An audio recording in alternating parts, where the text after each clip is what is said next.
Assalamualaikum warahmatullahi wabarakatuh.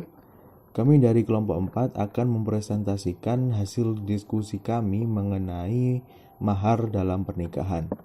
Sebelumnya saya akan memperkenalkan anggota dari kelompok 4. Yang pertama yaitu Ahmad Syahrir dan yang kedua adalah saya Muhammad Zidan Taufiki. Simak penjelasan dari kami. Terima kasih. Baik, materi yang akan kita bahas yaitu yang pertama adalah pengertian mahar dan dasar hukumnya, yang kedua adalah macam-macam mahar, yang ketiga hikmah mahar, kemudian yang keempat adalah pelaksanaan penyerahan mahar dalam akad nikah, dan yang terakhir yaitu fenomena mahar zaman sekarang. Bismillahirrahmanirrahim. Baik, terima kasih atas waktunya. Di sini saya sebagai presentator pertama akan menjelaskan 3 poin. Yang pertama, pengertian mahar, yang kedua, dasar hukum mahar, dan yang ketiga, macam-macam mahar. Yang pertama, pengertian mahar. Mahar atau sodakun secara etimologi artinya mas kawin.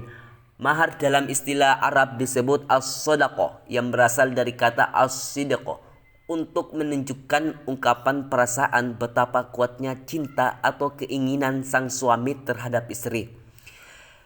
Sedangkan secara terminologi, mahar ialah pemberian wajib dari calon suami kepada calon istri sebagai ketulusan hati calon suami untuk menimbulkan rasa cinta kasih bagi seorang istri kepada calon suaminya. Dan mahar adalah harta yang berhak didapatkan oleh seorang istri yang harus diberikan oleh sang suami baik karena akad maupun persetubuhan hakiki. Adapun dalam kamus Al-Munawwir, kata mahar artinya mas kawin. Sedangkan dalam kamus besar bahasa Indonesia, mahar adalah pemberian wajib berupa uang atau barang dari mempelai laki-laki kepada mempelai perempuan ketika dilangsungkan akad nikah. Dan mahar juga merupakan suatu pemberian dalam perkawinan dari mempelai lelaki kepada mempelai perempuan dan khusus menjadi harta miliknya sendiri. Secara umum, kata lain yang dipergunakan untuk mahar di dalam Al-Quran adalah ajrun, berarti penghargaan serta hadiah yang diberikan kepada pengantin putri. Sesungguhnya ajrun adalah sesuatu yang diberikan dan tak dapat hilang. Kata sodakun juga dipergunakan di dalam Al-Quran untuk menekankan pemberian atau nafkah dalam kehidupan keluarga.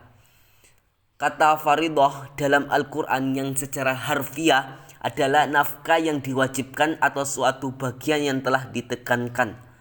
Adapun menurut para mazhab, yang pertama mazhab Maliki mendefinisikannya sebagai sesuatu yang diberikan kepada seorang istri sebagai imbalan persetubuhan dengannya. Yang kedua, menurut mazhab Syafi'i mendefinisikannya sebagai sesuatu yang diwajibkan sebab pernikahan atau persetubuhan. Yang ketiga, menurut mazhab Hambali mendefinisikannya sebagai pengganti dalam akad pernikahan, baik mahar ditentukan di dalam akad atau ditetapkan setelahnya dengan keridhaan kedua belah pihak atau hakim. Yang keempat, menurut mazhab Hanafi mendefinisikannya sebagai sesuatu yang didapatkan seseorang perempuan akibat akad pernikahan ataupun persetubuhan. Yang kedua, dasar hukum mahar. Dalam pemberian mahar terdapat dalam Al-Quran surah An-Nisa ayat 4 yang berbunyi Bismillahirrahmanirrahim, wa atun nisaa sadaqatihinna nihlah fa in tibana lakum an syai'im minhum nafsan fakuluhu hani'am mari'a, yang artinya berikanlah mas kawin atau mahar kepada wanita yang kamu nikahi sebagai pemberian dengan penuh kerelaan.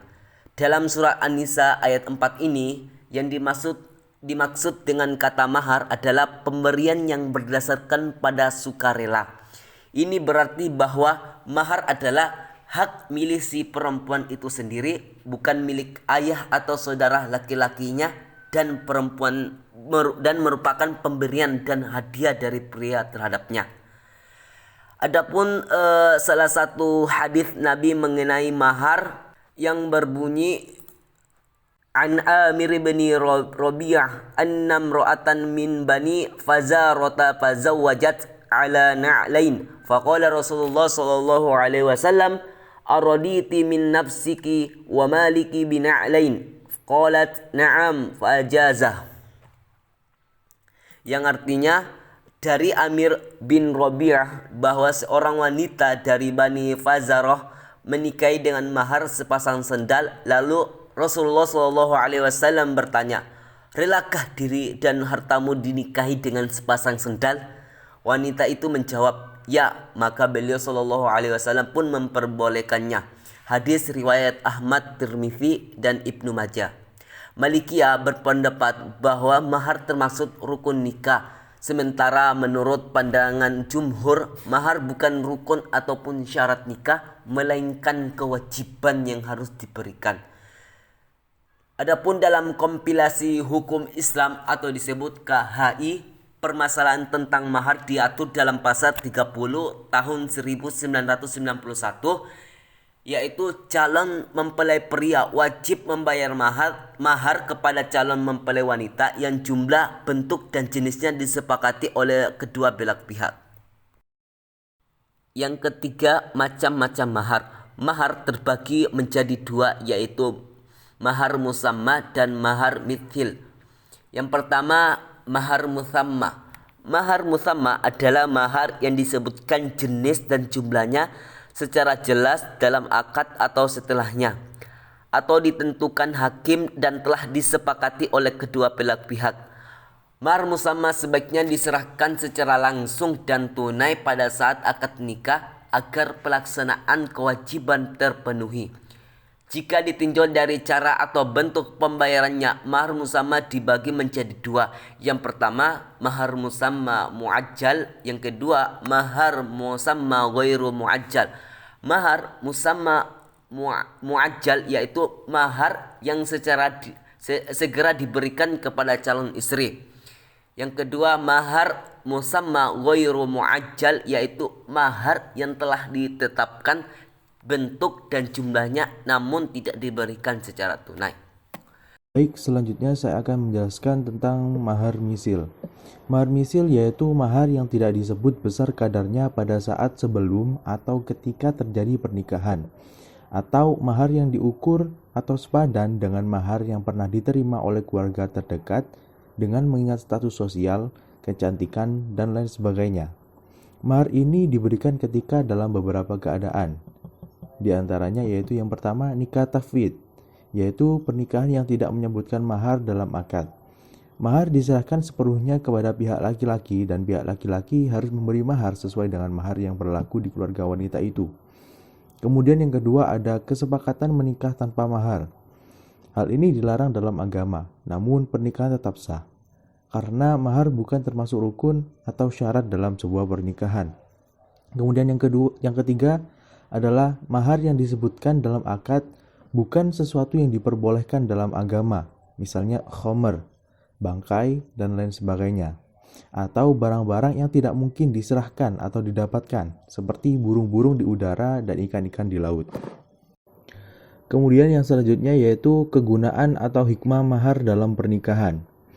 Kita telah mengetahui bahwasanya mahar merupakan sebuah pemberian. Dari pengertian tersebut bisa diambil beberapa kegunaan dan hikmah dari mahar. Berikut beberapa kegunaan mahar dalam pernikahan. Yang pertama yaitu sebagai pembeda antara pernikahan dan mukhadanah.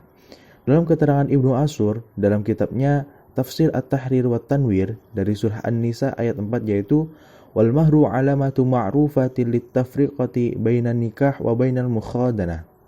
Artinya, dan mahar adalah tanda pembeda antara pernikahan dan mukhadanah. Mukhadanah dimaksudkan dalam kutipan ini yaitu hubungan yang terjalin secara diam-diam tanpa ada ikatan sah. Kemudian yang kedua adalah sebagai bentuk penghormatan, perlindungan, dan penghargaan terhadap wanita. Dengan adanya mahar dalam sebuah pernikahan menunjukkan bahwa mahar yang diberikan oleh pihak laki-laki kepada pihak perempuan merupakan bentuk penghormatan terhadap perempuan. Kemudian yang ketiga, bentuk keseriusan laki-laki. Adanya mahar dalam sebuah pernikahan Itu menjadi bukti yang menunjukkan keseriusan laki-laki terhadap wanita yang akan dinikahi. Kemudian yang keempat adalah simbol tanggung jawab wanita terhadap mahar yang diberikan. Mahar pengantin pria kepada pengantin wanita merupakan kewajiban dalam pernikahan. Oleh karena itu, pihak mempelai wanita tidak berhak menghalangi mempelai wanita untuk memperoleh mahar. Dalam Islam, wanita memiliki hak penuh atas mahar yang diberikan.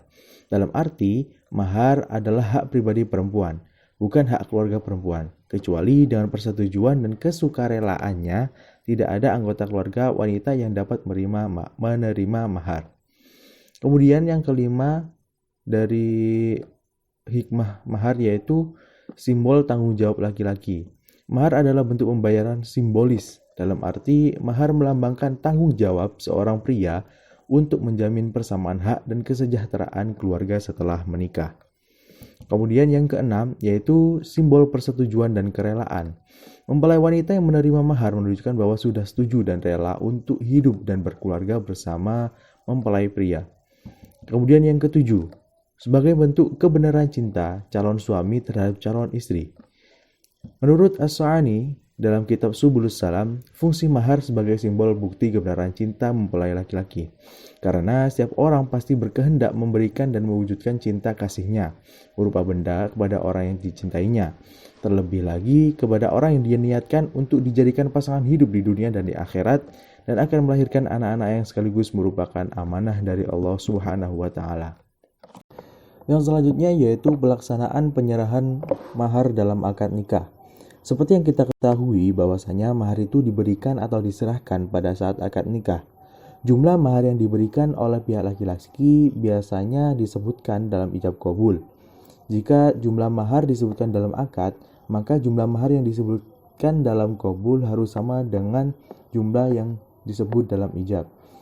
Dalam artian begini, jumlah mahar yang disebutkan oleh wali ketika menikahkan itu harus sama dengan jumlah mahar yang disebutkan oleh mempelai pria ketika menjawab ijabnya. Kemudian dalam kompilasi hukum Islam terdapat keterangan mengenai pelaksanaan penyerahan mahar, yaitu pada pasal 33 tahun 1991. Yaitu yang pertama yaitu penyerahan mahar dilakukan dengan tunai. Kemudian apabila calon mempelai wanita menyetujui penyerahan mahar, boleh ditangguhkan baik untuk seluruhnya atau untuk sebagian. Mahar yang belum ditunaikan, penyerahannya menjadi hutang calon mempelai pria. Dari pasal 33 tersebut dapat diketahui bahwasanya pelaksanaan membayar mahar itu boleh dilakukan secara tunai, hutang atau sebagian dibayar tunai dan sebagian dibayar menjadi hutang dengan berjanji menurut adat istiadat yang berlaku dalam lingkungan masyarakat. Akan tetapi jika sudah mempunyai semuanya, maka disunahkan untuk membayar dengan tunai atau membayar dengan kontan langsung. Tetapi jika tidak memilikinya, maka disunahkan membayar sebagian. Kemudian dalam tradisi Arab sebagaimana yang terdapat dalam kitab-kitab fikih, mahar itu meskipun wajib namun tidak mesti diserahkan pada waktu berlangsungnya sebuah akad. Dalam artian boleh diberikan waktu akad nikah dan boleh pula sesudah berlangsungnya akad nikah itu. Dalam kehidupan bermasyarakat seringkali kita menemui bahwasanya mahar itu diberikan sewaktu berlangsungnya akad. Apakah hal itu wajib? Tidak ada keterangan pasti mengenai hal tersebut, namun bisa dihukumi mubah atau boleh. Dalam kompilasi hukum Islam memang diatur mengenai mahar, namun tidak ada penjelasan yang secara rinci atau jelas mengenai bagaimana tata cara penyerahan mahar dan waktu penyerahan mahar. Kemudian yang terakhir yaitu fenomena mahar zaman sekarang. Saat ini memberikan mahar dengan menggunakan hafalan Al-Quran sedang menjadi tren. Mengutip dari buku Firman Arifandi yang berjudul Serial Hadis Nikah Keempat, Mahar Sebuah Tanda Cinta Terindah, mengatakan bahwa banyak yang salah tangkap mengenai hadis yang menceritakan tentang sahal. Bisa dilihat di bagian dasar hukum mahar. Kemudian menurut ulama, mahar berupa harta menjadi prioritas utama daripada mahar yang berupa jasa, karena dalam hadis tersebut secara tidak langsung memberikan gambaran mengenai urutan mahar. Dalam hal ini, jasa yang dimaksud adalah hafalan Al-Quran.